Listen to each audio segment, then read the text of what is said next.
Le peuple de savants est devenu un peuple ravagé par l'ignorance.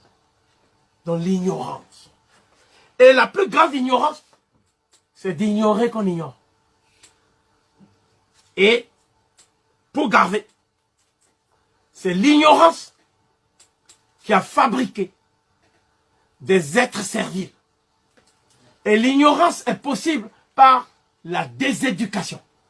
Donc l'école coloniale, l'école, les missions coloniales, l'école coranique, le but, c'est de fabriquer des noirs ignorants. C'est quoi un noir ignorant?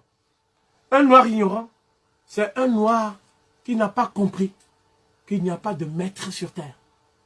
Et que tout être doit s'élever de l'animalité vers la divinité par ses propres moyens intellectuels. Il n'y a pas d'autonomie, il n'y a pas de tutelle. Et lorsque tu maîtrises la science, tu deviens conscient. Et lorsque tu es conscient, tu peux espérer la renaissance. Donc je dis souvent, notre mot d'ordre à l'homme, c'est ceci. La science et la conscience au service de la renaissance. C'est ce que dit Marcus Garvey.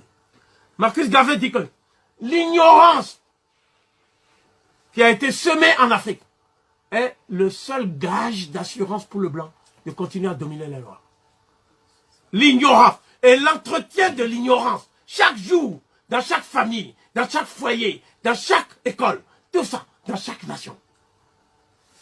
Et quand vous regardez aujourd'hui les télévisions au Cameroun, au Bénin, du matin au soir, on fait la propagande du blanc.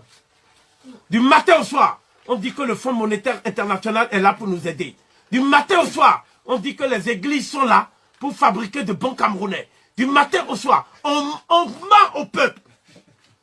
Je dis, ce sont des courroies de transmission d'un mensonge qui est devenu maintenant un mensonge caniculaire. Ça dit chaud, c'est chaud. Donc, nous disons que lorsque les nègres sont englués dans le mensonge, ils ne peuvent pas s'en sortir.